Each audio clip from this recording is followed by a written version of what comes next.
El conocimiento es un universo infinito de posibilidades. Y hoy más que nunca, las ciencias, las humanidades y las artes han hecho posible que esté al alcance de todos, despertando ese espíritu que nos impulsa a seguir siendo curiosos, creativos, para investigar, liderar y trabajar en equipo, repensando el futuro y alcanzando territorios que jamás imaginamos.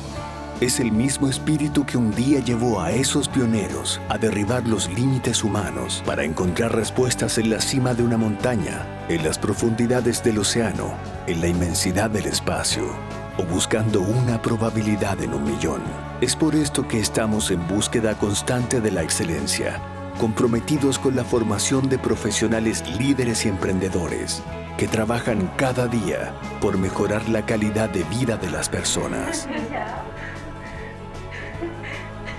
Porque no hay desafíos imposibles para espíritus sin límites, para espíritus emprendedores. Universidad Mayor.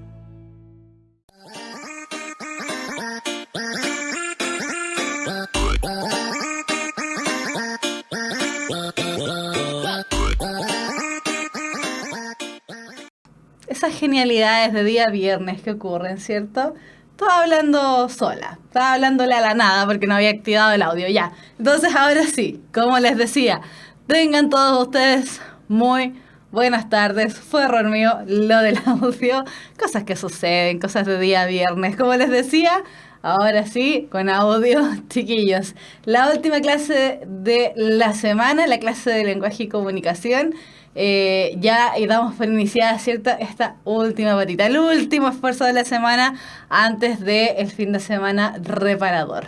Ahora sí, hola chiquillos, veo a varios conocidos ahí en el chat.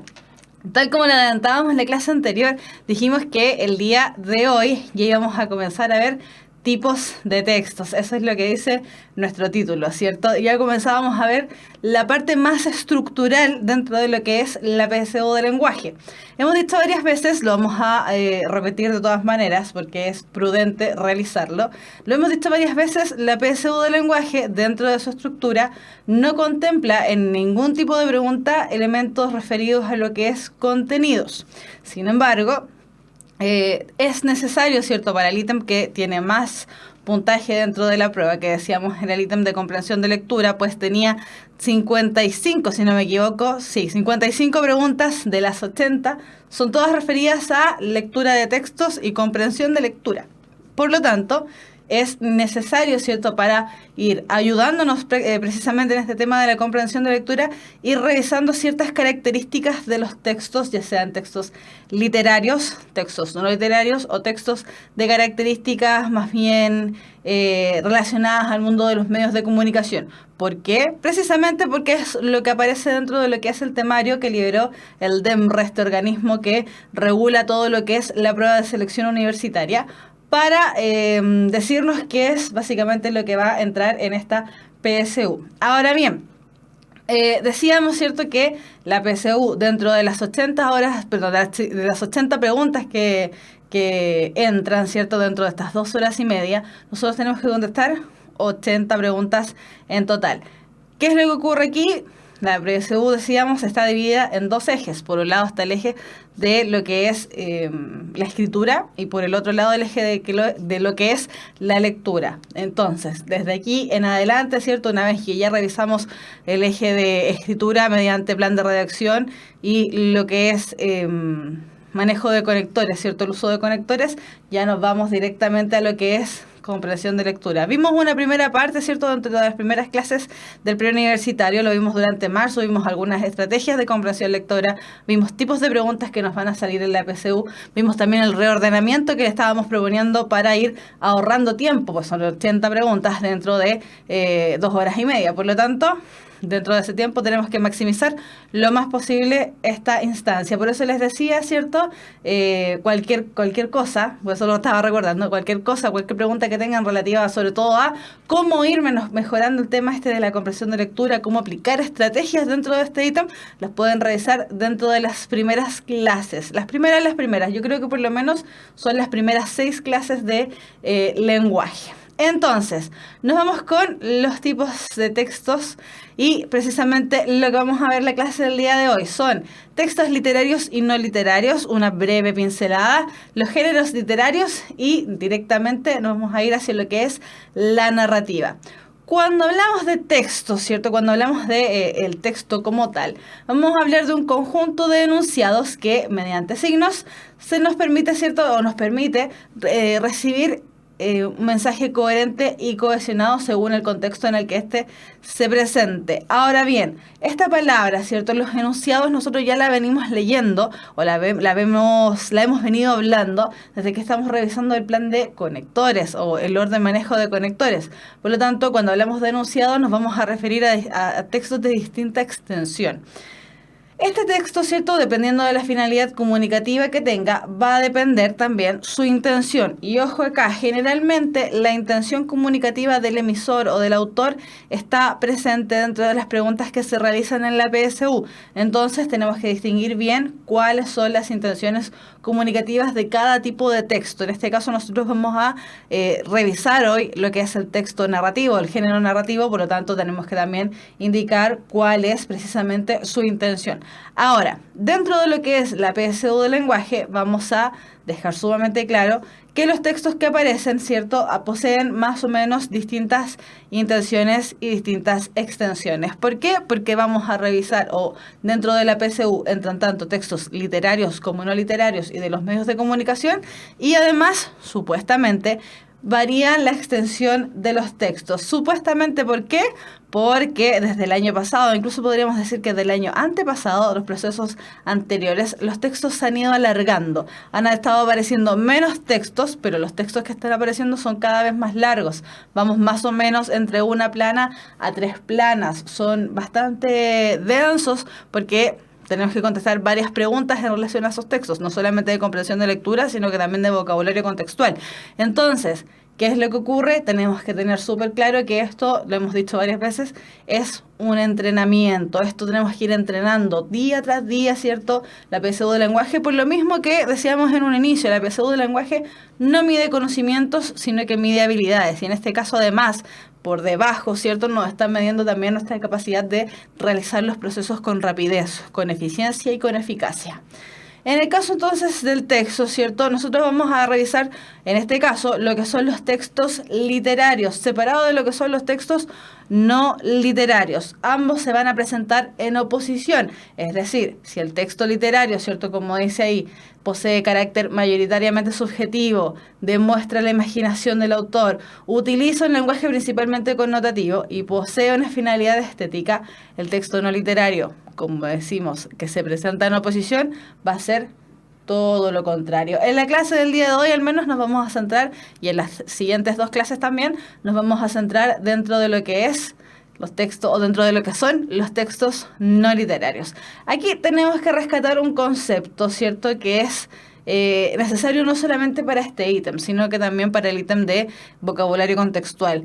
No sé si tanto para el ítem de plan de redacción o de manejo de conectores, pero sí, dentro de lo que es vocabulario contextual y comprensión de lectura, aparecen fuertemente, que son los conceptos de connotación y denotación, que de hecho lo vimos en la primera clase de lo que era vocabulario contextual. Cuando nosotros hablamos del lenguaje, ¿cierto?, el uso del lenguaje connotativo, vamos a decir que estamos utilizando un lenguaje figurado, ¿cierto?, o subjetivo, es decir, nosotros le damos la intención a ese lenguaje. Las palabras no aparecen ahí por azar, tal vez no lo vamos a ocupar de la misma manera como aparecen en el diccionario, sino que nosotros le estamos dando una doble interpretación dependiendo siempre del contexto en el que se presente. Lo hemos dicho varias veces, por ejemplo, el ítem de vocabulario contextual no es simplemente vocabulario, no es simplemente saber lo que significan las palabras, es saber reemplazarlas, reubicarlas dentro de lo que es el contexto. Y por otro lado, ¿cierto?, tenemos el concepto de la denotación, donde nosotros estamos trabajando con su significado literal, real y por ende objetivo. Es decir, aquí sí ya trabajamos con el lenguaje del diccionario. Y este elemento, ¿cierto?, la denotación, va a ser la que va a aparecer dentro de los textos no literarios, es decir, donde los textos donde no aparece la imaginación del autor, donde la finalidad más bien es informar, ¿cierto?, más que entretener, o la finalidad estética, donde el carácter que tienen es más bien objetivo, etcétera, etcétera. Entonces, cuando hablamos de textos literarios, los vamos a dividir dentro de 3 grandes géneros. El texto literario, ¿cierto? Ya dividimos texto entre texto literario y no literario. En este caso, vamos a dividir nuevamente el texto literario dentro de 3 corrientes. Por un lado, vamos a tener el género narrativo, el género lírico y finalmente el género dramático. Cuando hablemos de género narrativo, nos vamos a referir a todas aquellas obras que están relacionadas con los mitos, con las leyendas, las epopeyas, los cantares de gesta, las fábulas, las crónicas, las novelas, cuentos, microcuentos, etcétera. En el género lírico, siempre relacionado a la lira, es decir, a la canción, a la musicalidad, vamos a tener la poesía estructurada, la poesía libre, la poesía visual, etcétera. Un montón, todo lo que tenga relación con la poesía, las canciones también. Y finalmente, en el género dramático vamos a referirnos a las tragedias, las comedias, los dramas, las sainets, los entremeses, un montón de elementos referidos al género dramático. En el caso de los tipos de textos textos literarios que van a entrar en la PSU, que por ahí alcancé a ver un poquito una de las preguntas que estaban realizando. Catalina Orellana, que pregunta si entrará más poesía este año en la PSU. La verdad es que no tenemos cómo saberlo. Entran distintos tipos de texto. En el temario simplemente nos dicen que van a entrar textos literarios, no literarios y además lo que es textos de comunicación, textos de relativos, ahí sí, textos relativos a los medios de comunicación masiva. No sabemos qué tipo de género va a entrar más. Eso sí, dentro de estos 3 géneros, generalmente el que complica más es el género lírico, pues es el más fuertemente subjetivo, es el más fuertemente, el lenguaje que utiliza es principalmente connotativo, aparece muchísimo más y con muchísima más fuerza. Entonces, generalmente el que complica más es el género lírico. Ahora bien, el año pasado, si yo no me estoy equivocando, no creo que no, en ningún caso apareció una poesía. Así que es probable que en este proceso aparezcan, porque el año pasado, si no me equivoco, no aparecieron ni por si acaso. Ni siquiera nombrada apareció la poesía. Estoy casi segura de eso. Así que, ojo, puede que este año sí nos aparezca por ahí alguna poesía. Ahora, el tema es que debido a la extensión, ¿cierto?, de los textos que últimamente se nos han estado presentando, también cabe la duda de que no aparezca ninguna poesía debido a que las poesías en general son más cortas. Por supuesto que existen poemas más largos, están. Pero, considerando la extensión de los últimos textos que han aparecido, da la impresión de que no va a aparecer. Entonces, da la impresión de que no, por el tema de la extensión de los textos, pero también da la impresión de que sí, porque el año pasado, como está diciendo Luz Blanca y nos está corroborando, no entró poesía. Entonces no tenemos cómo saber realmente cuáles van a ser los que van a entrar. Ese dato no lo tenemos, el DEMRE no lo dice, porque si no sería sumamente más fácil prepararnos aún para la PSU. Así que eso no lo sabemos. Ya, como decíamos entonces, lo que vamos a revisar el día de hoy son los elementos del género narrativo. Partimos con la narrativa precisamente porque siempre es el primer género que se ve dentro de estos 3 y también porque el género narrativo presenta menos dificultades que el género lírico y el género dramático. En relación al género al género narrativo, entonces, vamos a decir que estos textos generalmente están escritos en prosa, representan un mundo ficticio que es susceptible de ser entendido por medio del relato de una serie de acontecimientos que viven o provocan ciertos personajes al realizar sus acciones. Es decir, nos vamos a encontrar con un texto que es fácilmente identificable ya que está escrito en prosa. ¿Qué quiere decir esto? Que está escrito de margen a margen. Contrario a la poesía, por ejemplo, que siempre nosotros lo vemos o utilizando el centro de la página o utilizando solamente el extremo izquierdo de la página, ¿cierto?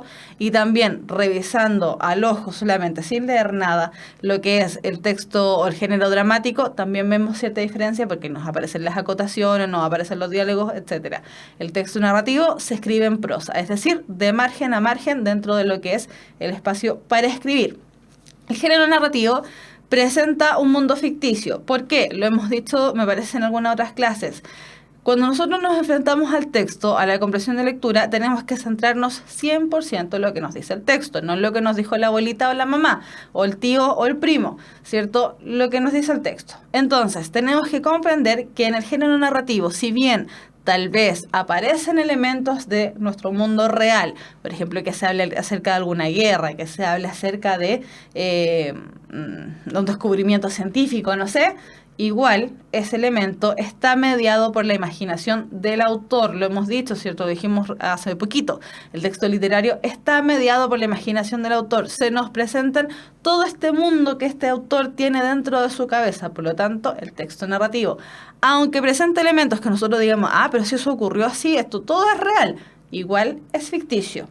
¿Cómo entendemos nuestro texto narrativo? ¿Cierto? Lo vamos entendiendo, todo este mundo lo vamos entendiendo a través de lo que nos expresa el autor mediante un narrador, y ese narrador es el que hace hablar a los personajes, y a través de los personajes también nos vamos enterando, nos vamos identificando todos los mundos o todos los elementos que componen este género, ¿cierto? O este cuento, o esta novela, o cualquier uno de los elementos que pertenecía dentro del género narrativo. Ahora, para distinguir la situación comunicativa del género narrativo, vamos a considerar que el emisor es el narrador, ¿cierto? Es él, a través de su presencia, que nosotros entendemos todo lo que va ocurriendo. A través de los personajes, ¿cierto? Nosotros nos vamos dando cuenta del contexto de la creación, y es por eso mismo nos damos cuenta del mundo creado o el mundo representado. Y a través de todos estos elementos, ¿cierto? Del emisor narrador, del contexto mundo creado, nos llega esta obra de narrativa a nosotros receptores, que generalmente se conoce al receptor como un lector ideal. ¿Por qué? Porque generalmente los libros, generalmente los textos literarios, ya sea poesía lírica o drama, van enfocadas a dirigirse, ¿cierto?, a cierto tipo de público. Por eso hablamos de el lector ideal, es decir, el lector que va a poder decodificar correctamente lo que el emisor está tratando de transmitir. Entonces, ¿cuáles son estas instancias narrativas? ¿Cuáles son los momentos que nosotros vamos a poder distinguir dentro de la narración? Esto, chiquillos, es lo mismo que se ve generalmente en tercero básico. Tercero, cuarto básico. Por ahí se va viendo más o menos esto de las instancias narrativas.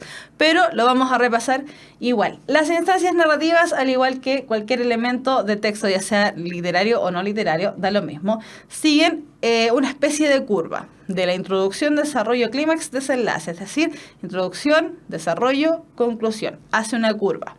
En la introducción, generalmente, a nosotros se nos va a presentar la historia y se nos va a introducir a la trama, es decir, nos van a presentar a los personajes, nos van a presentar dónde se está desarrollando la obra, nos van a presentar qué es más o menos lo que está ocurriendo, si es que los personajes arrastran un conflicto detrás, etcétera, etcétera. Ni siquiera piensen en un libro, piensen en cualquier película que ustedes hayan visto.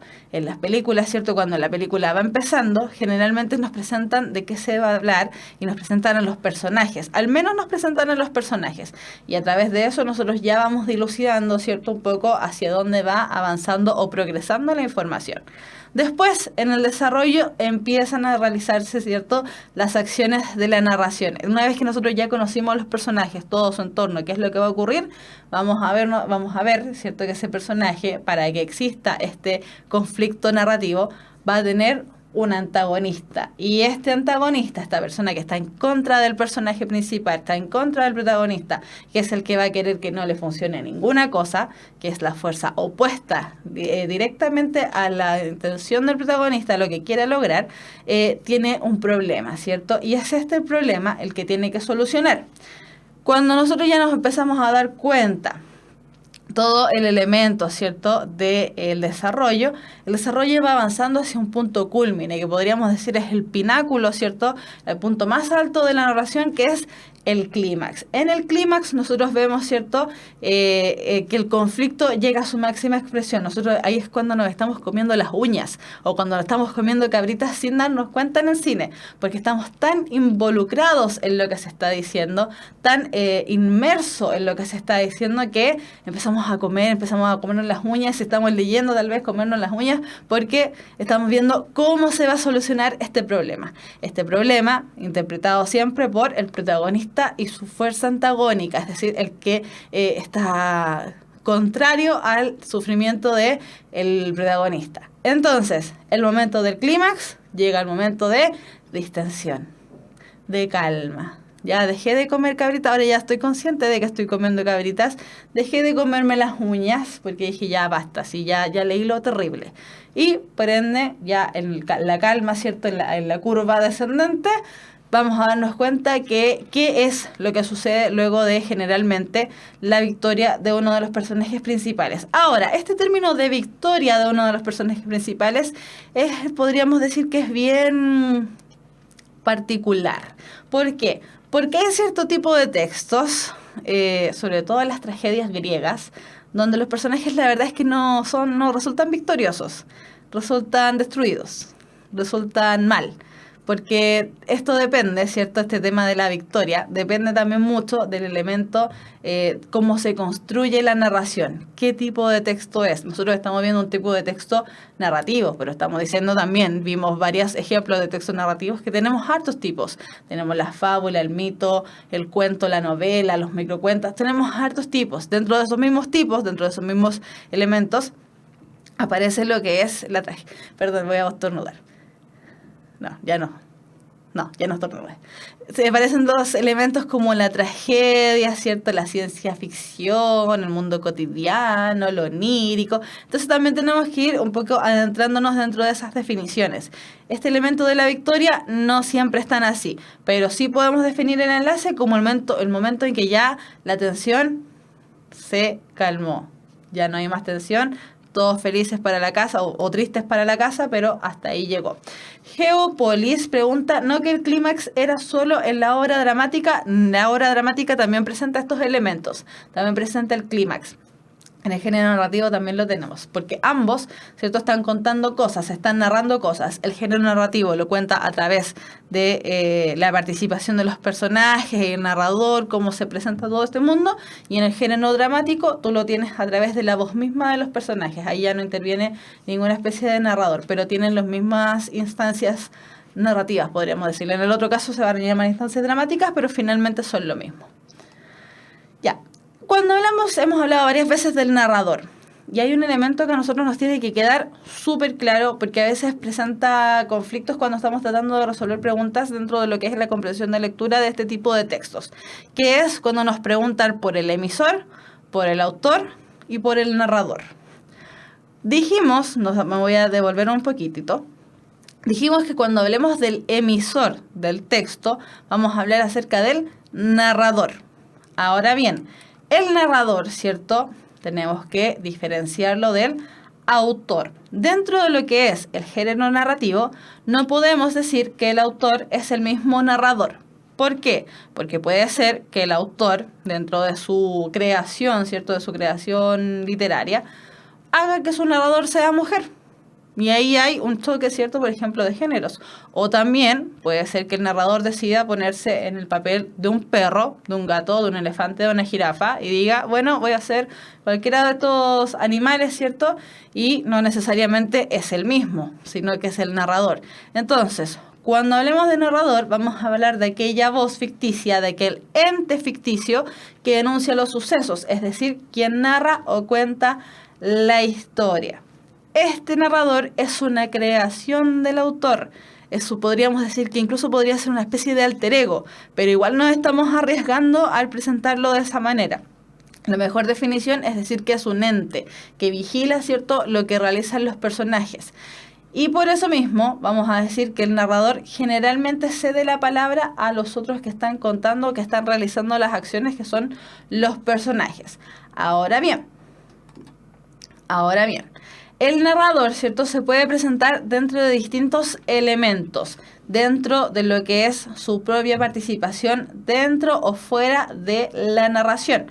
Si estamos fuera de la narración, si el autor se desaparece un poco, se desatiende de lo que son sus personajes, vamos a encontrar dos tipos de narradores. Por un lado, vamos a tener el narrador omnisciente, que dentro de su estructura tenemos omni y ciente, es decir, todo lo sabe, todo está en su cabeza, quien sabe todo lo que hacen sus personajes. Él no es un personaje dentro de la narración, él está fuera de la historia, por lo tanto él sabe todo, lo que piensan, lo que anhelan, lo que les pasó, la pena que tienen, todo lo sabe, lo que están comiendo incluso, todo, cómo está vestido, qué se va a poner después más rato para ir a la fiesta, todo lo sabe, por eso es omnisciente, todo lo sabe.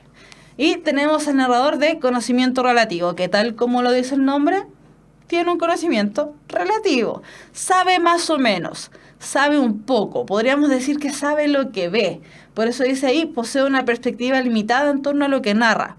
Podríamos decir que es una especie de narrador que simplemente mira, como cuando uno se para fuera de una ventana de un piso alto, ¿cierto?, en un edificio y se pone a mirar lo que está ocurriendo en la calle. Y entonces él no está sabiendo ni lo que piensan las personas que pasan por la calle, no está sabiendo ni lo que va a hacer el auto, ¿cierto? Si es que el auto va a doblar en U, va a doblar en la derecha o la izquierda, no tiene idea. Simplemente va narrando lo que va resultando, lo que va ocurriendo. Y si el narrador está dentro de la historia, vamos a hablar de un narrador que está participando dentro de la narración. Por lo tanto, vamos a hablar de un narrador personaje. Este narrador personaje se puede dividir en tres. Tenemos el narrador protagonista, que generalmente utiliza la primera persona, ¿cierto? Va a hablar de sí mismo. Por lo tanto, igual podríamos decir que de alguna manera u otra tiene un conocimiento relativo porque él sabe solamente lo que está pensando él mismo. No sabe lo que está pensando su amigo. En el caso, por ejemplo, imaginémonos un Harry Potter narrado en primera persona. Solamente él sabe lo que le está ocurriendo, pero no tiene idea de lo que le ocurre a Ron o a Hermione, no sabe lo que está pensando. Por lo tanto, hablaríamos en ese caso, ¿cierto?, un caso hipotético de un narrador protagonista, donde el personaje principal es quien nos cuenta lo que ocurre dentro de la narración. También tenemos el narrador personaje, quien aprecia lo que hace el protagonista y posee un alto grado de participación en la historia, es decir, generalmente es el amigo o el acompañante o alguien que lo ve. Y además tenemos al narrador testigo, quien aprecia lo que realiza el protagonista y los personajes, pero no tiene mayor incidencia dentro de la narración. Este narrador testigo lo podemos ver, por ejemplo, en el libro tan clásico de colegio del niño que enloqueció de amor. En ese libro tenemos un narrador testigo dentro del inicio, donde esta persona encuentra el diario de vida del niño que enloqueció de amor, ¿cierto? Y va contando lo que él va viendo. No tiene mayor incidencia dentro de la trama, puesto que no influye mucho en lo que le ocurre al niño, pero él nos cuenta lo que le ocurrió a este chiquillo. Hay preguntas. ¿La Biblia cae dentro de un género narrativo? Sí, la Biblia cae dentro de un género narrativo. Si bien cuenta elementos históricos reales, comprobados, por ejemplo, la existencia, no sé, de Jesús, ¿cierto? Que según la historia existió, lo que dice la historia, lo han comprobado, ¿cierto? Algunos ciertos otros elementos, sí. La Biblia cae dentro de lo narrativo. Además, tiene un elemento que no lo vamos a ver el día de hoy, pero lo vamos a dejar enunciado, que es el pacto de verosimilitud. Es decir, todos los elementos que aparecen ahí en la Biblia puede que no sean todos reales, ¿cierto? Por ejemplo, que alguien haya, no me quiero meter en polémicas, pero por ejemplo que alguien haya convertido el agua en vino. Ese elemento, ¿cierto?, es creíble desde un punto de vista religioso, milagroso, pero desde un punto de vista del análisis del texto, uno dice, bueno, eso no ocurre generalmente, por lo tanto, vamos a creerlo. Y en ese caso entra la creencia, el pacto de verosimilitud. ¿Qué es el pacto de verosimilitud? Es la creencia de todo lo que se me presenta en el texto. Ejemplo, nuevamente en este caso vamos a ir con las crónicas de Narnia. Creer, ¿cierto? Y involucrarme tanto dentro de mi lectura, creer, sí o sí, que estos niñitos se metieron al ropero, ¿cierto? Y llegaron a un mundo mágico donde se encuentran con el fauno Tumus, o Tamis, no Tumus creo que se llamaba, que, no sé, que tiene la bruja blanca, que no hay Navidad y que después pueden salir, ¿cierto? Y se encuentran nuevamente en la situación de Segunda Guerra Mundial y después vuelven a entrar, un montón de cosas, ¿cierto? Nosotros nos las creemos. Dentro de la creación, nosotros nos lo creemos. Ahí ponen el ejemplo de Mi planta naranja Lima, también creernos, ¿cierto? Que existió esta amistad entre el niñito, este SC y el Portuga. Nosotros nos los vamos creyendo. Y por ahí hay otra pregunta, dice, ¿puede haber dos clímax? Por ejemplo, el estilo de García Márquez que relata el inicio como cometió un crimen. Ah, ese es en Crónica de una muerte anunciada, Beto. Sí, a ver, en el caso de las novelas puede que haya enunciaciones de varios clímax. En el caso de las novelas sí, porque la novela tiene una extensión aún mayor, pero en el caso, por ejemplo, de los cuentos, la verdad es que no. El cuento generalmente tiene solamente un clímax y hasta ahí llegó. Pero como las novelas son mucho más extensas, incluso vemos novelas que son por tomos, ¿cierto? Por ejemplo, los Harry Potter, las Crónicas de Narnia, los Juegos del Hambre, todos estos libros como modernos, entre comillas, son por tomos. Entonces, claro, esos libros pueden presentarnos varios clímax. Sí, eso puede ocurrir. Ya. En relación a lo que es el espacio o el ambiente representado, el tema este del espacio, la verdad es que un poquito definirlo porque abarca varias cosas. Cuando hablemos de espacio o del ambiente que se está representando dentro de la narración, vamos a considerar el lugar, el espacio es el lugar donde transcurre la acción del relato. Ahora bien, como decíamos, es un poco difícil distinguir, no distinguir, pero sí definir lo que es el espacio o el ambiente. ¿Por qué? Porque tenemos tipos de espacio. Tenemos el espacio físico. Estoy con la intención de estornudar y no he podido. Tenemos el espacio físico, que lo vamos a reconocer como lugar o lugares determinados en los que suceden los acontecimientos. El espacio psicológico, que es la atmósfera, es decir, el sentimiento, ¿cierto? La sensación espiritual que envuelve a los personajes y a la acción. Y finalmente también tenemos el espacio social, que vamos a reconocerlo como el entorno cultural, histórico, religioso, moral, económico o social en el que se desarrollan los acontecimientos. Entonces, cuando nos pregunten por el espacio, tenemos que ver bien el tema de las alternativas. Si se nos están ofreciendo alternativas, por ejemplo, relacionadas a lo físico, quedarnos solamente con lo físico, porque igual este tema del espacio, por ejemplo, en microcuentos, tal vez va a aparecer solamente uno. En el caso de un fragmento de novela, puede que aparezcan más de uno. Entonces, si nos preguntan por lo físico y vemos que todas las alternativas están relacionadas al espacio físico, nos vamos por el espacio físico. Si vemos que todas las alternativas están relacionadas al ambiente psicológico, nos centramos y pensamos, ¿cierto?, en lo que acabamos de leer y nos fijamos en el ambiente psicológico. Y si nos están preguntando por el espacio social o si se nos pregunta simplemente por el espacio o el ambiente, ¿cierto? Y todas las alternativas están referidas a lo que es social, nos quedamos con lo social. Debido a la dificultad, ¿cierto?, de definir este tema del espacio o del ambiente dentro de la narración, generalmente las preguntas van a ir enfocadas solamente a uno de ellos, porque si no sería muy difícil responder correctamente una pregunta de ese estilo. Recuerden, chiquillos, que puede que hayan dos preguntas que se parezcan mucho, dos respuestas que se parezcan mucho, pero que una englobe a la otra. Generalmente la que engloba, ¿cierto?, es la correcta. Siempre hay una más correcta que la otra. Ya, y en relación a los personajes, vamos a decir que los personajes son entes dinámicos de ficción que ejecutan las acciones o reciben los efectos de esta durante el desarrollo de la acción. Ojo, son creados por el autor. Puede que el libro, puede que la novela, puede que el cuento nos hable de personas que existieron. Por ejemplo, que tomen a, Kennedy, por ejemplo, el presidente Kennedy, o que tomen a Hitler, ya, o que tomen a Bernardo Higgins. Cualquiera de esos elementos son personas reales, ¿cierto? Existieron. Están ahí, hay fotos, hay firmas, hay actas, existieron.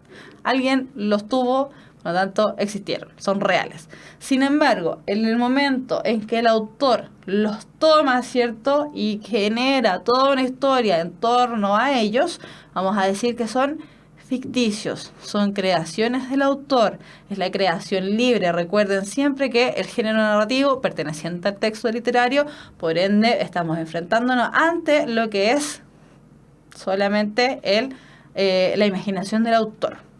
Ya, y entonces, En relación a los personajes, generalmente nosotros vamos a ver personajes humanos, personas. Sin embargo, también podemos encontrar ciertos animales, cosas o seres imaginarios que van a adoptar ciertas actitudes humanas precisamente para tener este tema de la interacción entre ellos. Por ejemplo, lo que ocurre en el mismo Crónicas de Narnia, ¿cierto? Que teníamos todos estos animales que hablaban como los castores. O no sé, las fábulas, ¿cierto? Que las fábulas generalmente utilizan animales porque las fábulas están dirigidas a los niños, entonces utilizan animales. O en el libro, por ejemplo, de La Granja de los Animales también aparecen muchos animales que interactúan entre ellos, igual que un humano, por lo tanto tienen actitudes humanizadas. En el caso de cosas no se me ocurre ahora en este momento ningún libro, pero también debe ocurrir. Por ejemplo, La Bella y la Bestia.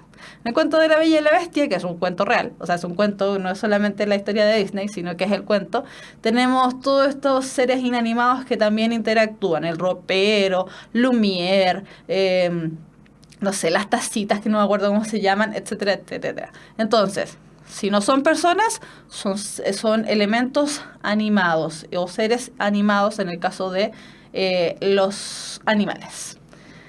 Ya. Y en torno a los personajes, vamos a considerar que tenemos personajes principales o protagonistas, secundarios y episódicos. Cuando hablemos de los personajes principales o protagonistas, vamos a hablar principalmente de las dos fuerzas que entran en oposición dentro de la narración, ¿cierto? Dentro del desarrollo de la narración. Entonces, en personajes principales o protagonistas vamos a encontrar tanto al bueno como al malo. Es decir, vamos a encontrar tanto a Harry Potter como a Voldemort. ¿Por qué ambos son protagonistas? Precisamente, si bien hay uno que es más protagonista que el otro, de hecho la saga se llama Harry Potter, si no hubiese Voldemort, no existe Harry Potter, no hay nada que contar. Entonces, necesitamos al antagonista.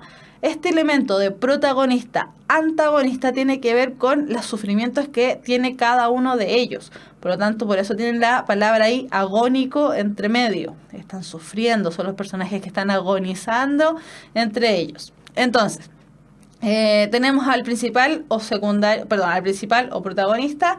También tenemos a los personajes secundarios, que en este caso, cierto, su vida y los acontecimientos que retratan generalmente están enfocados en pos de estos personajes principales o protagonistas.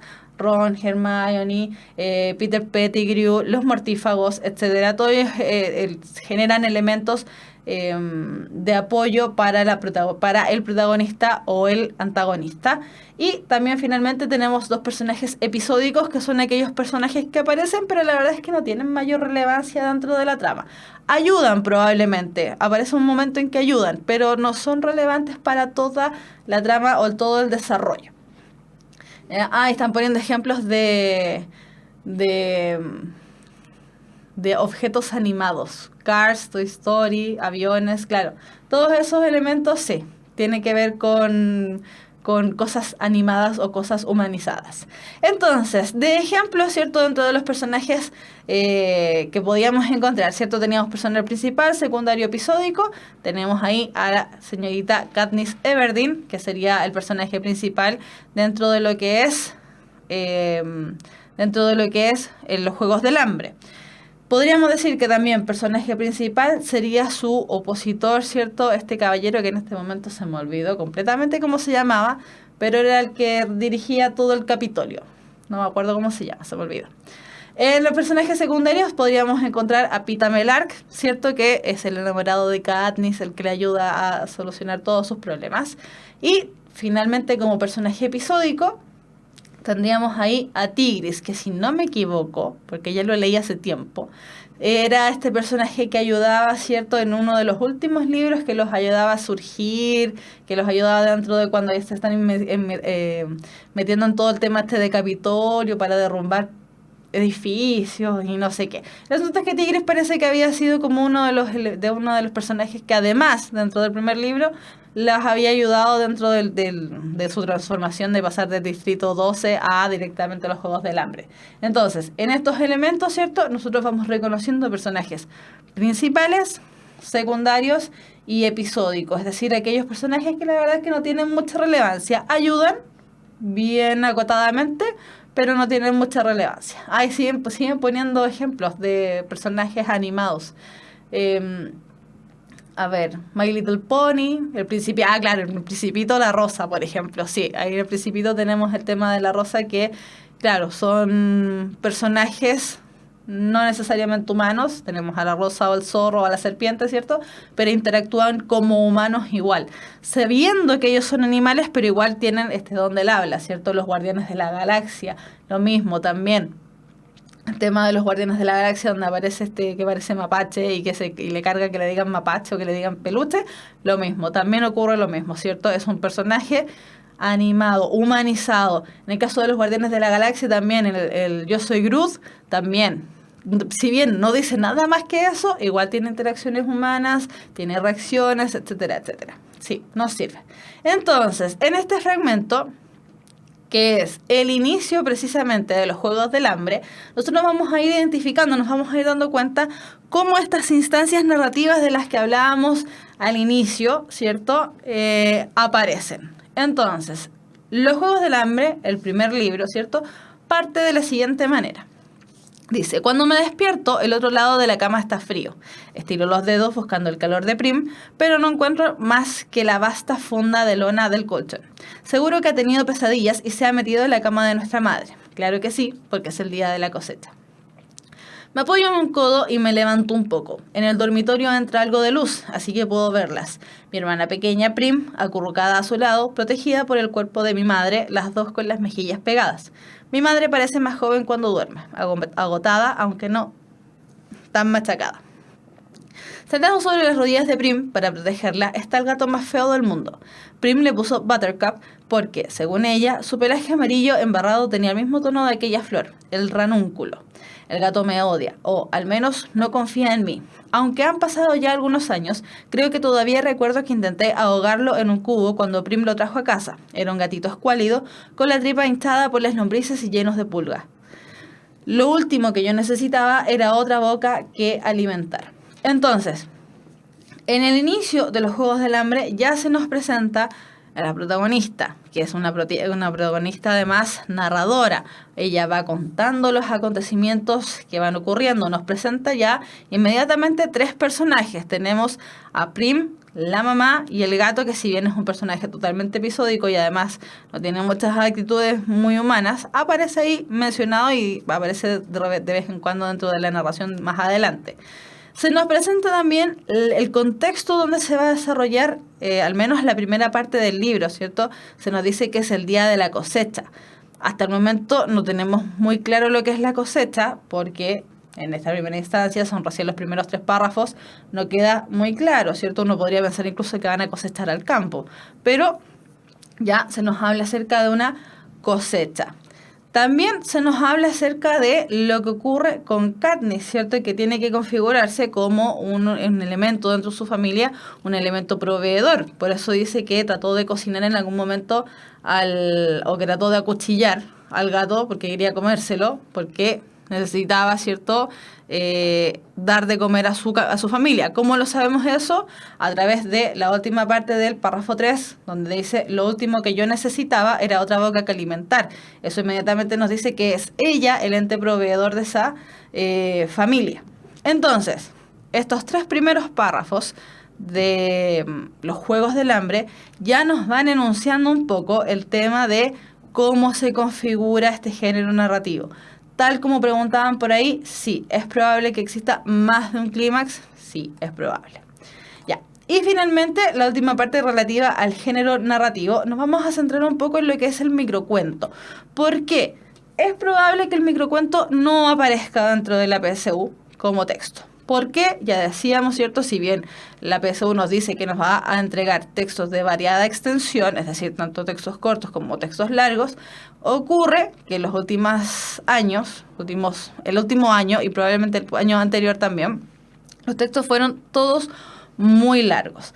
Ahora, puede que también este año vuelva a cambiar, ¿cierto? Y se nos presenta un microcuento.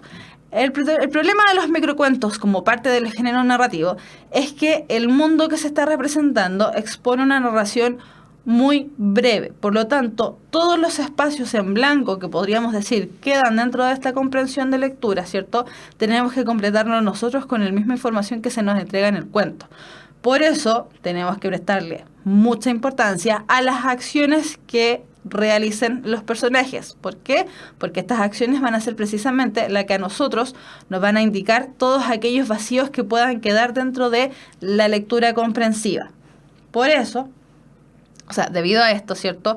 El microcuento, debido a su corta extensión, generalmente va a aparecer el elemento sorpresivo, ese elemento que uno diga, oh, es un cuento muy cortito, por lo tanto tiene que generarnos a nosotros un cierto impacto, ¿cierto? Nos tiene que llamar de alguna manera la atención. O también, como decíamos recientemente, también puede ocurrir que esta corta extensión o este elemento de lo sorpresivo nos involucre a nosotros como lectores para ser no un lector pasivo, sino un lector activo, que completemos todas aquellas informaciones que puedan faltar. Decote 123 pregunta, ¿los cuentos en 100 palabras? Exactamente, los cuentos de Santiago en 100 palabras cumplen con esta estructura de microcuento. Al igual que este microcuento de Augusto Monterroso de La Oveja Negra. Antes, las PSUs antiguas, las PSU antiguas de los años donde yo las di, cuando era estudiante, ¿cierto? Que por ahí Víctor, está Víctor. Víctor también dio esa PSU. Antes siempre salía al menos un cuento de Augusto Monterroso, salía como uno por año.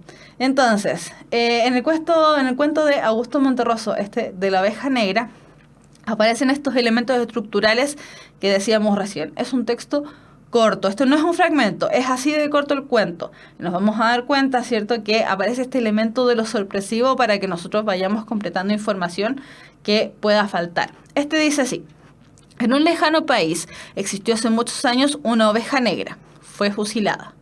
Un siglo después, el rebaño arrepentido le levantó una estatua ecuestre que quedó muy bien en el parque. Así, en lo sucesivo, cada vez que aparecían ovejas negras, eran rápidamente pasadas por las armas para que las futuras generaciones de ovejas comunes y corrientes pudieran ejercitarse también en la escultura. Es decir, uno dice, bueno, se arrepintieron de haber matado a esta oveja, ¿cierto? Le levantaron una estatua, pero resulta que ahora todas las ovejas negras las asesinan para poder levantar más estatuas y que las ovejas comunes y corrientes se ejercitasen en la escultura. Es decir, tenemos que completar necesariamente información. Morrocotudo dice, PSU antiguo PAA. No soy tan antigua. No soy tan antigua de PAA. No, PSU nomás.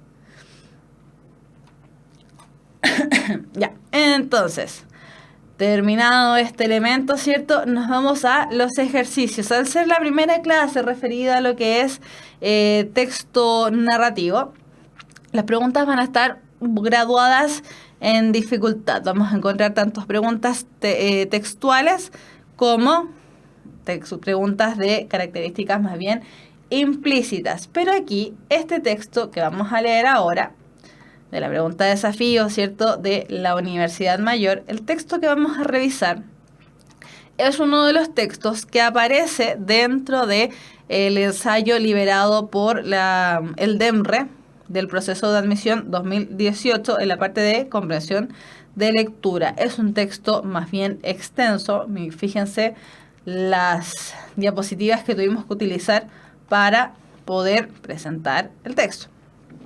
Entonces, dice así, ejemplo 30, supongo, de lo que acaeció al rey Abenabet de Sevilla con la reina Romaiquia, su mujer. Un día hablaba el conde Lucanor con Patronio, su consejero, de esta manera: Patronio, con un hombre me sucede que muchas veces me pide y me ruega que le ayude y le dé algo de lo mío. Y aunque cuando aquello que él me ruega da a entender que me lo agradece, si otra vez me pide algo que yo no hago como él quisiera, se irrita y da a entender que no me agradece y que ha olvidado todo lo que por él había hecho. Y por el buen entendimiento que tenéis, os ruego me aconsejéis qué hacer con este hombre. Señor conde, dijo Patronio, a mí me parece que os sucede con él lo mismo que aconteció al rey Abenabet de Sevilla con la reina Romaiquia, su mujer.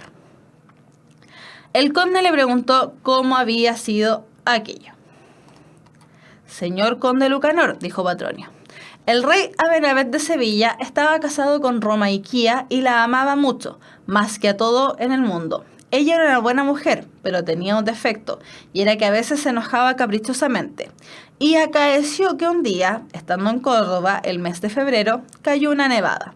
Cuando Romaiquía vio esto, comenzó a llorar. El rey le preguntó por qué lloraba, y ella le dijo que porque nunca la dejaba en tierra donde hubiese nieve. El rey, por complacerla, hizo plantar almendrales por toda tierra de Córdoba para que, siendo Córdoba tierra tan cálida donde no nieva cada año, en el mes de febrero apareciesen floridos los almendrales y semejasen nieve y hacerle así perder aquel deseo de la nieve. Otra vez, hallándose Romaiquía en una habitación que daba al río, vio a una mujer que estaba descalza revolviendo lodo cerca del río para hacer adobes. Cuando Romaiquía lo vio, empezó a llorar. El rey le preguntó por qué lloraba, y ella le dijo que porque nunca podía estar a su antojo, siquiera haciendo lo que aquella mujer hacía. Entonces mandó el rey llenar de agua de rosas aquella albufera de Córdoba, en vez de agua. Y en lugar de barro, la hizo llenar de azúcar, canela, jengibre, espliego, almizcle, ámbar y algalia, y de todas las demás especias y perfumes que podía haber. En lugar de paja, hizo poner cañas de azúcar. Cuando estas cosas estuvo llena la albufera y del lodo, que ya podéis entender cómo sería, dijo el rey a Romaiquía que se descalzase y hollase aquel lodo e hiciese con él cuantos adobes quisiese. El otro día comenzó a llorar y el rey le preguntó por qué lo hacía. Ella le dijo que cómo no había de llorar, si el rey nunca hacía nada para complacerla. Viendo el rey que pues tanto había hecho por darle gusto y por cumplir su deseo, que ya no sabía qué más podría pedirle, díjole que ya las otras cosas olvidaba, no debía olvidar el lodo que hiciera por complacerla. Y vos, señor conde, si veis que por mucho que por aquel hombre hagáis, si no hacéis lo que os dice, luego olvida y desagradece todo lo que por él habéis hecho. Os aconsejo que no hagáis por él tanto que se torne en gran daño vuestro y de vuestra hacienda. Además os aconsejo que si alguno hiciese por vos cosa que os convenga y después no hiciera todo lo que quisierais, no desconozcáis el bien que por él hizo por vos. El conde tuvo por buen consejo, hízolo así y quedó muy contento. Qué texto más complejo. Es un español muy, muy rebuscado. Es complejo más que nada en su lectura de hízole, díjole, quisierais, desconozcáis. Para nosotros, los chilenos al menos, porque sabemos que varias veces en el chat hay gente de Colombia, Perú, por ejemplo, para nosotros los chilenos hablar de esa manera es muy complejo. Ya, este texto es de un fragmento de El Conde Lucanor de don Juan Manuel. Texto largo, si se dieron cuenta, y complejo debido al híjole, díjole, hízole, etcétera, etcétera. Palabras que en general nosotros, o configuraciones de palabras que en general nosotros no utilizamos mucho, por no decir casi nada. Entonces, primera pregunta del desafío. Pregunta que si bien estamos dentro de la pregunta de desafío, es una pregunta sencilla. ¿Por qué podemos decir que no es una pregunta sencilla? Porque es una pregunta textual. El rey escoge plantar almendrales. ¿Por qué? La reina se conforma con que la nieve caiga en los almendrales. El suelo cálido de Córdoba impide que la nieve caiga en esa tierra. La tierra de Córdoba no permite el crecimiento de otro tipo de árboles. El calor de febrero estimula el florecimiento de los almendrales. Las flores blancas de estos árboles son parecidas a la nieve.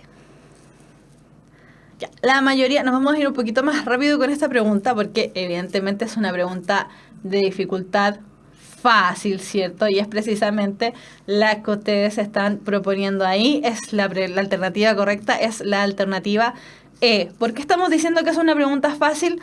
Porque es una pregunta de tipo textual, es decir, es una pregunta fácilmente identificable en el texto. Cuando estuvimos viendo las preguntas textuales, ¿cierto? En diferenciación a lo que eran las preguntas implícitas, las preguntas textuales, chiquillos, no pierdan tiempo redirigiéndose al texto para buscar lo que se dice ahí. Recuerden que las preguntas textuales son las más fáciles, ya que quedan grabadas en nuestra memoria a corto plazo. Ahora, si tenemos muy mala memoria, evidentemente devuélvanse, pero si no, ¿cierto? Si no es el caso, estas son preguntas de memoria a corto plazo. Esa memoria que Dory, la de Buscando a Nemo, no tenía.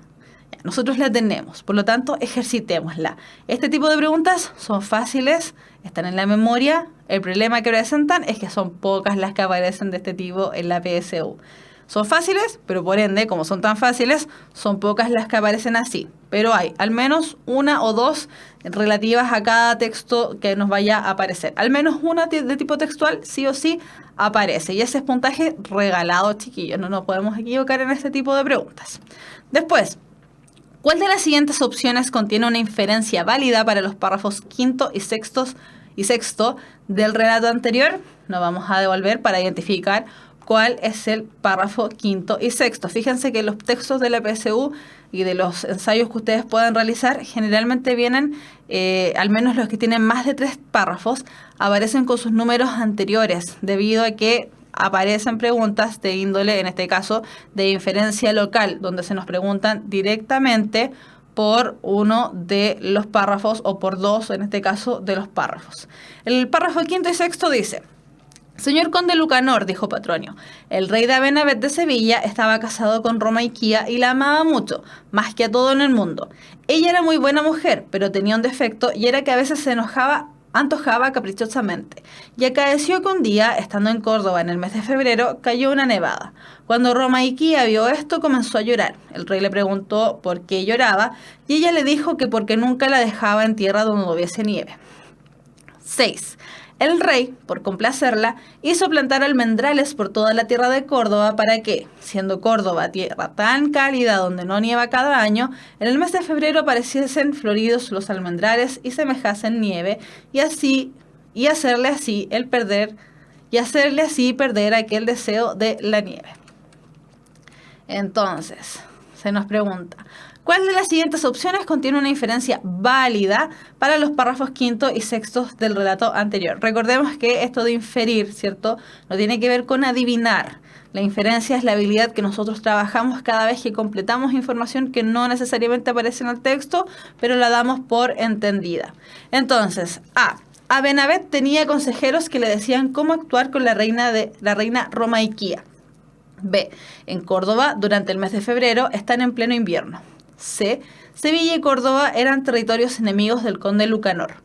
D. El rey Abenavet era amigo de Patronio porque éste era de Córdoba. E. Romaiquía prefería vivir rodeada de árboles frutales como los almendros. B de Big Mama, dice Matías Roa. Vamos a ver si es la B de beso, morrocotudo, coquetón. Vamos a ver, y efectivamente es la B de Big Mama o de beso, como están diciendo por ahí.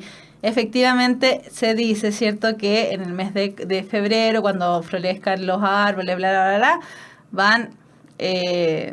no cae nieve. Este que fue un caso excepcional, ¿cierto?, donde hubo nieve. Por ende, este rey Abenavet decide plantar almendros porque florecen en el mes de febrero, para que esta mujer, si es que no caía nieve, viese igual como que estaba cubierto de nieve el territorio. Por eso podemos inferir entonces que en Córdoba, durante el mes de febrero, están en pleno invierno. Sí, está bien. ¿Qué Romaiquía prefería vivir rodeado de árboles frutales? Ninguna de esas no tendríamos de dónde sacarla. Ni siquiera inferirla, porque ya plantear cualquiera de esas 3 opciones, la C o la D o la E, ¿cierto? Ya uno dice, ya, ¿cómo? ¿De dónde sacaron eso? No se puede.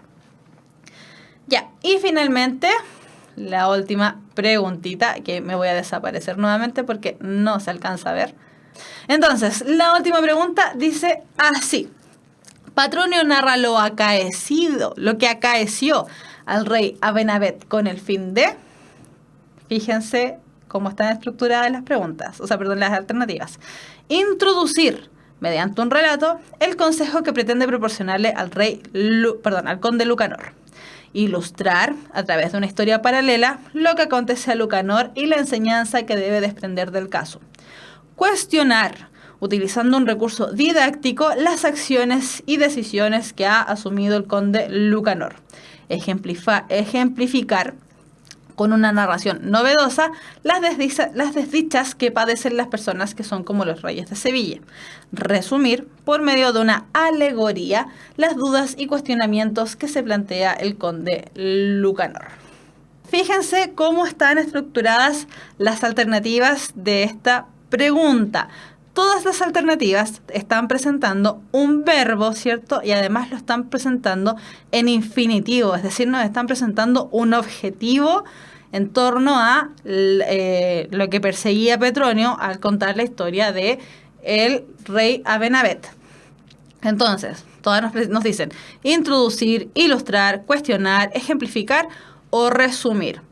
Inmediatamente a través de esos verbos, y en infinitivo, insisto, podemos empezar a desquitar, podemos empezar a quitar alternativas que uno dice, pucha, puede ser esa, pero uno dice, bueno, no era.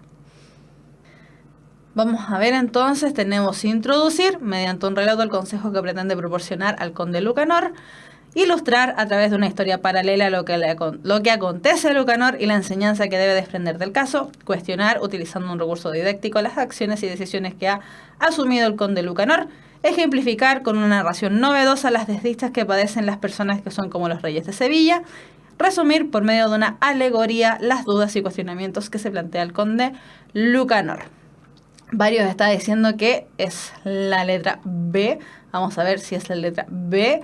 Y es la letra B, efectivamente. ¿Por qué es la letra B? Porque efectivamente lo que pretende Petronio al contar la historia de este rey Abenavet con su esposa caprichosa, ¿cierto? Es ilustrar, es decir, dibujar de alguna manera a través de una historia paralela. Tenemos la historia de todo lo que le ocurre al conde Lucanor con Petronio, pero se nos cuenta una historia paralela, van en los mismos carriles, lo que le acontece a Lucanor y la enseñanza que debe desprender del caso. Es decir, nos presenta la historia de Lucanor, que decía que tenía este amigo, ¿cierto? Que él hacía todo por salvar a su amigo, pero el amigo no lo tomaba en cuenta o se enojaba cuando él no hacía las cosas que el amigo quería. Y por otro lado teníamos el mismo caso del rey Abenavet con su esposa caprichosa, que él hacía todo para complacerla y esta pécora, mala mujer diabólica se enojaba porque supuestamente él no la tomaba en cuenta. Qué mujer más mala, qué terrible. Ya. Entonces, la respuesta correcta es la alternativa B, ilustrar a través de la historia paralela. A ver, ¿por qué no es introducir mediante un relato el consejo que pretende proporcionarle al conde Lucanor? Porque el consejo va hacia el final. Porque no es cuestionar utilizando un recurso didáctico las acciones y decisiones que ha asumido el conde Lucanor, porque la verdad es que no lo está cuestionando, lo está aconsejando. Ejemplificar con una narración novedosa las desdichas que padecen las personas que son como los reyes de Sevilla, no, porque la verdad es que aquí lo importante es lo que le ocurre al conde Lucanor. Finalmente, resumir por medio de una alegoría las dudas y cuestionamientos que se plantea el conde Lucanor. No estamos resumiendo, sino que, insisto, Petronio le está dando un consejo, lo está ayudando. Por eso mismo tenemos que decir que está ilustrando a través de las historias paralelas, es decir, que van por el mismo carril, las está comparando lo que le sucede a Lucanor con lo que le sucedió al rey Abenavet. Qué nombre más extraño. Ya. Entonces, esas 3 preguntitas eran las preguntas desafío de la Universidad Mayor. Insisto, chiquillos, este fue uno de los textos que apareció dentro del ensayo que liberó el DEMRE, este organismo que planifica y ejecuta todo lo que es la PSU, para nosotros ya irnos dando cuenta de cómo más o menos, ¿cierto?, va a estar estructurada esta prueba. Ese texto al ojo, considerando el tamaño el tamaño de la letra y el tamaño del papel donde viene el facsímil de la PSU, probablemente al ojo, insisto, es decir, una proyección mía, bien personal, creo que probablemente tienen que haber sido al menos unas 2 planas de texto. Así que, insisto, recuerden, si bien siempre nos dicen que tenemos una extensión variada en los textos, la verdad es que los últimos años han dicho, y este mismo ensayo nos dice, que los textos probablemente van a ser de una extensión más bien larga. Así que prepárense para eso. Ya, nos vamos ya a la última parte de la clase de lenguaje y comunicación, que son las preguntas, chiquillos. Preguntas de los textos, tal vez de la clase, de la PSU de lenguaje o de la PSU en general del proceso. Vamos a ver, primero voy a revisar el chat. Si es que hay alguna pregunta que haya quedado por ahí en el tintero que no alcancé a contestar durante la clase. ¿Y esta materia más técnica nos servirá para plan de redacción? Sí, de alguna manera sí. ¿Por qué? Porque dijimos, ¿cierto?, que plan de redacción lo que nosotros nos estamos armando es este texto virtual. Por lo tanto, lo que estamos viendo aquí es la estructura de un texto, en este caso un tipo de texto narrativo, que sigue cierta estructura bien determinada. Así que conocer la estructura de los textos siempre sirve. Sí, si aparece, por ejemplo, dentro del plan de redacción un título relacionado solamente a enunciados que pareciera que nos cuentan una historia, efectivamente ahí aparece el tema de plan de redacción. Sí, puede que sirva. Sirve más para comprensión de lectura, pero sirve también para plan de redacción. Ay, se estaban riendo de la PAA. La PAA era la prueba que se hacía antes de la PSU. Era la prueba de aptitud académica, pasó a llamarse prueba de selección universitaria. Y era más compleja y era más larga. Pero mucho más que eso, no sé, me acuerdo que según lo que recuerdo de algún amigo que alguna vez la rindió, era... parece que tenía como preguntas específicas relacionadas, por ejemplo, en ciencias, ponían cierto orden específico a cierta materia, una cosa medio extraña. No recuerdo muy bien. De hecho, nunca hice un ensayo de prueba de aptitud académica, entonces no sé bien cómo estaba estructurada. Pero era una prueba antigua. Y no la alcancé a dar, tan vieja no soy. Profe, ¿algún hack para no quedarse pegado o dormido en el texto? Sí, hay algún hack, o también conocida como pistas o datos o trampitas.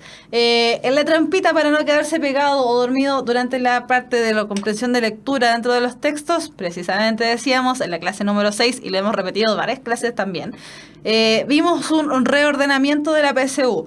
Para no quedarnos dormidos en la PSU de lenguaje, que es la primera, vamos a estar con los nervios de punta, ¿cierto? Con la ansiedad comiéndonos la mente.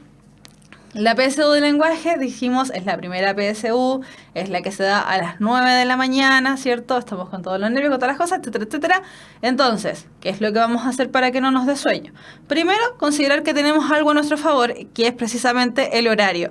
A las 9 de la mañana todavía no hace calor, por lo menos entonces el tema del calor con el sueño no nos va a aparecer. Pero sí puede que aparezca por el tema de tal vez dormir mal. Entonces, primer hack, como le dices tú en el chat, Matías. Primer hack, tratar de dormir bien.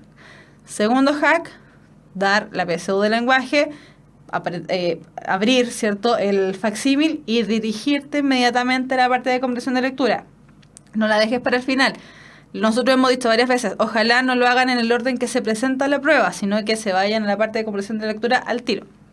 Hacer la primera mitad, devolvernos, hacer conectores, devolvernos nuevamente, terminar la parte que nos quedaba de comprensión de lectura y finalizar con plan de redacción. ¿Por qué? Precisamente porque tu cerebro está haciendo ejercicios distintos. Entonces el tema del sueño va a ir alejándose un poquitito. Eso es esos son dos de las trampitas que podemos decir para no quedarse dormido con los textos. Ahora, lo otro también puede ser es realizar una lectura activa. ¿Qué quiere decir esto? Involucrarte en el texto, involucrarte en tu lectura, resumir, destacar, subrayar, hacer algún monito tal vez, alguna marca, alguna cosa para que tu cabeza esté trabajando con el texto. Pensemos en los niños pequeños, ¿cierto? Cuando le están enseñando a escribir, simplemente no es que lleguen y hagan el trazo, sino que los hacen involucrarse con las letras, recortar letras, armar palabras con letras recortadas, trabajar la manualidad. Y hay muchas personas que ya en sus 17, 18 años les quedó eso muy grabado, es decir, su manera de aprender, su manera de trabajar con los textos es manual. Por lo tanto, dentro de ese tipo de inteligencia, ¿cierto? Tenemos muchas habilidades que nosotros tenemos que trabajar y algunas personas tienen más desarrolladas unas que otras. Trabajar, si es que tú eres, por ejemplo, una persona visual o una persona más bien táctil, trabajar con el tema del subrayado. Así que, ojo, eso también podría servirte. Del año pasado, ¿qué entró más? Dentro de los textos, yo diría que entraron más textos de características no literarias, tirado más para el lado de los medios de comunicación masiva. De hecho, me acuerdo que literario creo que entraron 2, pero no estoy segura. Me acuerdo de Pedro Páramo y no me acuerdo de más. ¿Qué hacer cuando un texto es especialmente fome y denso? ¿Cómo encantarlo? Lo que decíamos recién muy rocotudo, el tema de leer activamente. Yo sé que, por ejemplo, el año pasado me acuerdo que salió un texto súper fome, súper largo, muy aburrido, que también me aburrió, que era como una metáfora de un caballo. Ya ni me acuerdo bien del texto, porque de hecho después no lo pude encontrar. Pero ¿cómo nos involucramos en ese tipo de texto? Lo que decíamos recién, tratando de tratar de subrayar, de involucrarse en el texto, de hacer la lectura activa, tratar de despejarse de alguna manera. Y si ya definitivamente no puedo relacionarme con el texto, ¿cierto? No puedo superar mi hastío por el texto, ya, me lo salto. Y no pierdo más tiempo tratando de entender ese texto que no estoy entendiendo. Me salto y me voy a otro texto. Déjalo para el último, para el final. Porque cuando uno ya dice, ya tengo que responderla. Recuerden que la BSU del lenguaje no se deja nada sin contestar. Aunque no sepa, no se deja nada sin contestar. Víctor nos pone de ejemplo, ¿cierto?, que a él le da sueño en las pruebas de la tarde. Sí, a mí también me da sueño en las pruebas de la tarde, lo reconozco. Bueno, nunca he dado la de ciencias, pero las veces que he dado la prueba de historia me da sueño, porque a esa hora nos juegan contra el calor. Y si es que almorzaron o no almorzaron antes de la prueba. Si almorzaron, la sangre se va al estómago, por lo tanto nos empieza a dar sueño. Si no almorzaron, significa que tienen poco azúcar dentro de su cuerpo y les da sueño. Entonces lo mejor es comer algo livianito, que nos mantenga, ¿cierto?, pero que no ralentice nuestra corriente sanguínea. Entonces una ensaladita, una cosa así liviana, una ensalada, tal vez un jugo de fruta cototo, tipo smoothie, o además que los va a hidratar. Ojo, es súper buena idea comer verduras en la hora del almuerzo, ¿cierto? Esa hora que está entre pruebas, la prueba de la mañana y la prueba de la tarde, que tiene como entre cada una debemos tener como 3 horas de diferencia, más o menos. Es buena idea comerse una ensalada o tomarse un jugo de fruta o una leche con fruta más o menos contundente, ¿ya? Pero no comer algo muy pesado porque, insisto, la sangre se va a ir a el tema de ejercitar el estómago, ¿cierto?, de provocar la digestión. Por lo tanto, la sangre que necesitamos aquí, en esta parte, se va a ir al sector del estómago. Ya no propiciemos eso. Y además, como es en la tarde y además da un poquito de sed, hidratarnos con elementos naturales. Ya, parece que no hay más preguntas y estamos sumamente atrasados en la hora.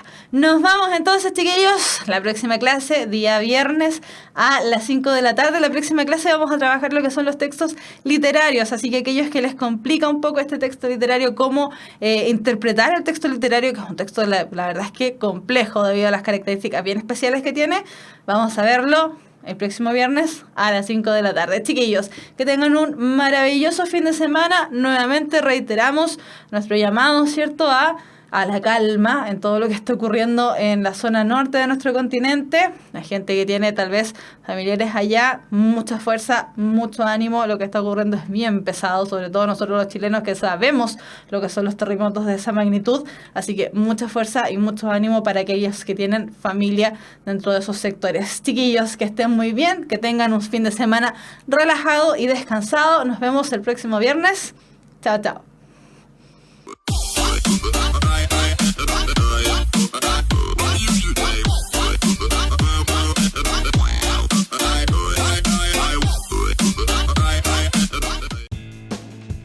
El conocimiento es un universo infinito de posibilidades. Y hoy más que nunca, las ciencias, las humanidades y las artes han hecho posible que esté al alcance de todos, despertando ese espíritu que nos impulsa a seguir siendo curiosos, creativos, para investigar, liderar y trabajar en equipo, repensando el futuro y alcanzando territorios que jamás imaginamos. Es el mismo espíritu que un día llevó a esos pioneros a derribar los límites humanos para encontrar respuestas en la cima de una montaña, en las profundidades del océano, en la inmensidad del espacio. o buscando una probabilidad en 1.000.000. Es por esto que estamos en búsqueda constante de la excelencia, comprometidos con la formación de profesionales líderes y emprendedores que trabajan cada día por mejorar la calidad de vida de las personas. Porque no hay desafíos imposibles para espíritus sin límites, para espíritus emprendedores. Universidad Mayor.